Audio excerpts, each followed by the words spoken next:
will become depressed, and depression is defined to be in state of helplessness and powerlessness. You feel that your hands are tied because you are unable to change the conditions you're in. Now, things would be different to the Muslim, because you know that no matter how dire and difficult situations are, Allah Azza is above them. When you look into the life of the Sahaba, just imagining and reliving the seerah of the Prophet ﷺ in the early stages. Think of it this way: the Prophet ﷺ came up with this message, and only a handful of people accepted his message.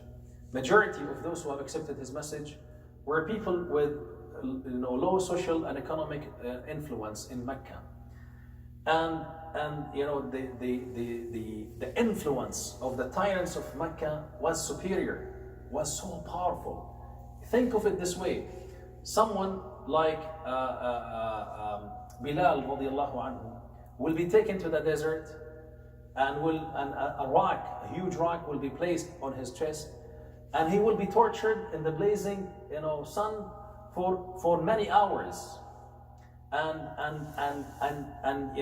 in a very difficult situation and very hard environment, he is being pushed to change his faith and to reject the deen of Allah Azza wa Jal, or to say something against Allah or the Prophet ﷺ. And his only response would be Ahadun Ahad. Allah is one, Allah is one. And when he was asked, why would you say this word? He said, if I knew that there is another word that is more severe on the disbelievers, I would have said it. What would make someone who's a slave in that time, he does not own himself, he's owned by someone, not only that, he's being tortured physically, and he does not have the ability to control the environment around him. There are other servants or masters, other slaves to his own master, who are being used to torture him. Khabbab ibn al-Arat, when he came to the Prophet sallallahu alaihi wasallam, and the Prophet sallallahu alaihi wasallam was sitting in the shade of the Kaaba, and said, "Ana tastansir lana, ana tad'u lana, Ya Rasulullah, don't you ask Allah for our victory? Don't you ask Allah Azza for a relief?" When Khabbab ibn al-Arat came to the Prophet sallallahu alaihi wasallam asking him this, he did not get a couple of slaps from Abu Jahl or Abu Lahab. He was dragged on the fire on his back, to the point that all the flesh, the meat and his back is gone, and the bones of his back were exposed. And the Prophet ﷺ, explained to Khabbab after that, that it used to be from before you, they would bring the person, and they would be sliced into two halves, ما بين عظمه ولحمه. They would they skin him. وما يرده ذلك عن دينه. This would not tilt him from his faith. What would make people who were in believing in Allah Azza wa Jal, whether the Prophet ﷺ or the prophets who came before him, to be able to face this very aggressive, very powerful environment of a depressing environment around them?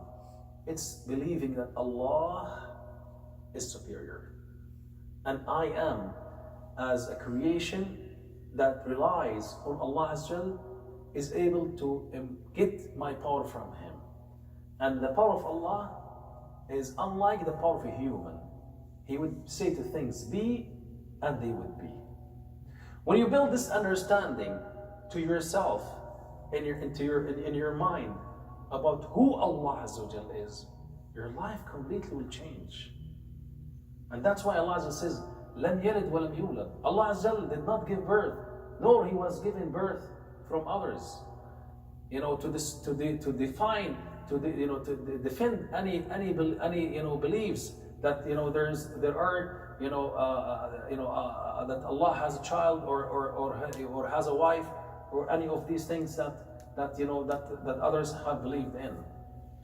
قل هو الله أحد الله الصمد لم يلد ولم يولد ولم يكن له كفوا أحد. Never in the history of the creation there has been any equal entity to Allah Azza wa Jal, because He is the mighty, He is the superior, He's Allah. And that word by itself is sufficient to help us to be able to understand who Allah Azza wa Jal is. هل تعلم له سميا? Do you know anyone else that was being called Allah in the history of mankind? No, none. So when you build this understanding in your mind, and when you go through difficulties in your life, no matter how difficult this situation is, no matter how dire the situation is, whether it is a sickness, you know that وَإِذَا مَرِضْتُ فَهُوَ يَشْفِينِ. My sickness is as a result of something that Allah created, whether it's a virus, whether it is a bacteria, or whether it is something internally that not functioning properly in my body. Who created me at the first place? It's Allah. And who is able to control me and my body? Allah Azza wa Jalla. And who have rahmah on me more than what I would have rahmah on myself? It's Allah. He's more merciful on you than your mother and even your own self. It's Allah.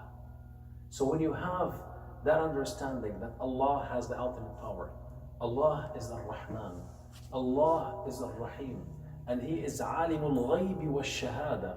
He knows the unseen and the present. Now we're sitting in this masjid, we don't know what's happening in the next room because there is a physical barrier, we're unable to see what's happening in the next room. We don't know what's happening outside. We will not be able to know what's happening in Toronto or any other parts of the GTA.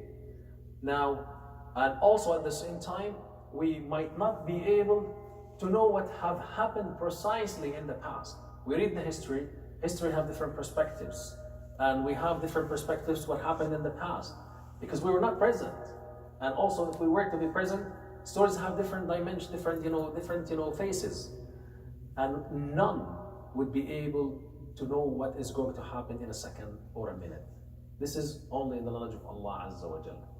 So that's why when you relieve yourself from your own power and attach yourself to the power of Allah Azza wa Jalla, فَقَدْ اسْتَمْسَكَ بِالْعُرْوَةِ الْوُثْقَى. فَمَنْ يُؤْمِنْ بِاللَّهِ فَمَنْ يَكْفُرْ بِالطَّاغُوتِ وَيُؤْمِنْ بِاللَّهِ فَقَدْ اسْتَمْسَكَ بِالْعُرْوَةِ الْوُثْقَى.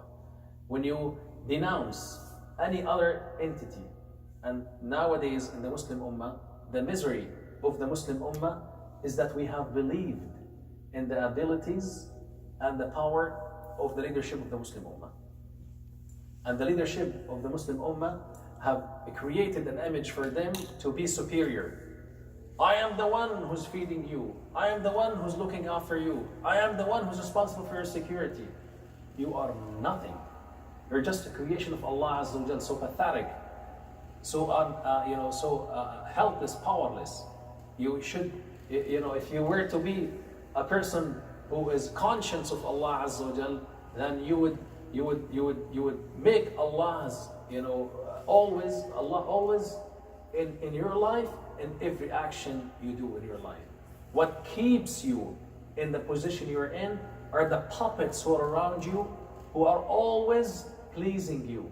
And you know for a fact, if these puppets who are around you, of those who are benefiting from your presence in this position, are not there to give you the support to be able to stay in that position, you will not be able to stay. And that's why you and those who are around you are taking advantage and depriving the rest of the Ummah from their privileges.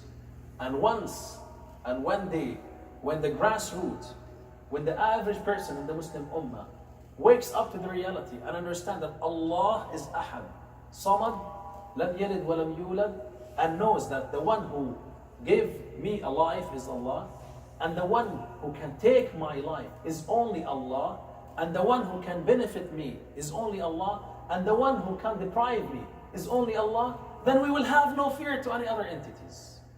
We will not be fearing the tools that these puppets and these leaderships are using to torture us. The power of the police, or the policing power and the army power, would be meaningless to us. What's the power of the grassroots compared to the power of only a handful group who are being controlled by the leadership to control the mass of the people. And we've seen it. When the mass moves, the leaderships will fall. And a true representation for the mass will be able to come forward and be able to govern the Muslim Ummah. That only will be happening if we were to understand and comprehend and digest fully the meaning of قُلْ هُوَ اللَّهُ أَحَدٌ اللَّهُ الصَّمَدُ لَمْ يَلِدْ وَلَمْ يُولَدْ. Right now we believe that, I can't stand up and speak the truth, because if I speak the truth, I know I'll be jailed, or I know that I will be tortured, or I know that my life will be threatened. What's the big deal? Your life will be threatened, and his life will be threatened, and their life will be threatened, but eventually the whole mass of the Muslim Ummah life cannot be threatened by a human being. Once we get to that level of understanding, then we will be able to get back again on our feet and be able to introduce the deen of Allah Azza wa Jal to the rest of the world. I think we need to stop here for today, inshallah, and inshallah the following halaqah we will be going through قُلْ أَعُوذُ بِرَبِّ الْفَلَقِ and then قُلْ أَعُوذُ بِرَبِّ النَّاسِ, and then we will move backward, inshallah, in the Quran to explore different short surahs in the Quran. Inshallah. جزاكم الله خير. سبحان ربك رب العزة عما يصفون وسلام على المرسلين والحمد لله رب العالمين والسلام عليكم ورحمة الله وبركاته.